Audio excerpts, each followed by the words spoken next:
जाको राखे साया।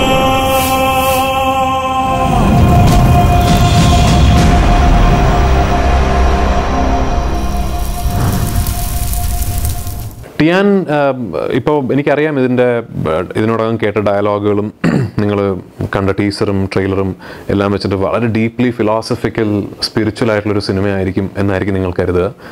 അതൊക്കെയാണ് ഈ സിനിമ.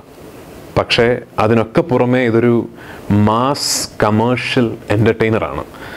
അതുകൊണ്ട് കുടുംബസമേതം തിയേറ്ററിൽ പോയി കാണണം. കുട്ടികളെ കാണിക്കണം സിനിമ.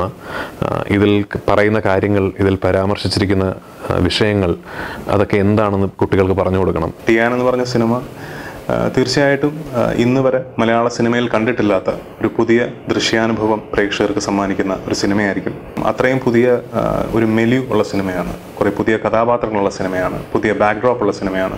എല്ലാ രീതിയിലും പുതിയ കുറേ കാര്യങ്ങൾ പ്രേക്ഷകർക്ക് നൽകുന്ന ഒരു സിനിമയായിരിക്കും ടിയാൻ.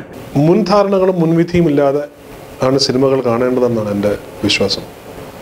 ഒരു സിനിമ നിങ്ങളോട് സംവേദിക്കണമെങ്കിൽ, അതിൻ്റെ ട്രൂ ഫോമിൽ സംവേദിക്കണമെങ്കിൽ, ആ സിനിമയെ ഒരു ബ്ലാങ്ക് സ്ലേറ്റായിട്ട് സമീപിച്ചാൽ മാത്രമേ ആ സിനിമ പറയുന്നത് എന്താണെന്ന് ആദ്യം കേൾക്കാൻ പറ്റൂ. അങ്ങനെ കേട്ടാൽ മാത്രമേ ഒരു സിനിമയെ അതിൻ്റെ ട്രൂ സെൻസിൽ എൻജോയ് ചെയ്യാൻ പറ്റൂ, അവലോകനം ചെയ്യാൻ പറ്റൂ. പ്രീ കൺസീവ്ഡ് നോഷൻസ് ഇല്ലാതെ മറ്റേത് സിനിമയും സമീപിക്കുന്ന പോലെ ഈ സിനിമയെ സമീപിക്കുക. എല്ലാ സിനിമകളെയും അങ്ങനെ തന്നെ സമീപിക്കണം.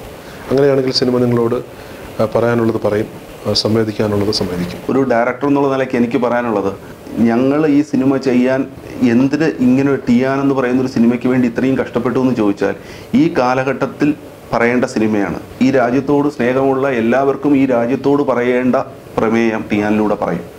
തീർച്ചയായിട്ടും എല്ലാവരും കുടുംബസമേതം ഈ സിനിമ തിയേറ്ററിൽ പോയി കാണണം, അഭിപ്രായങ്ങൾ അറിയിക്കണം, ഞങ്ങളെ സപ്പോർട്ട് ചെയ്യണം. നിങ്ങളുടെ എല്ലാവരുടെയും അനുഗ്രഹവും പ്രാർത്ഥനയും ഈ സിനിമയ്ക്കൊപ്പം ഉണ്ടാവണം.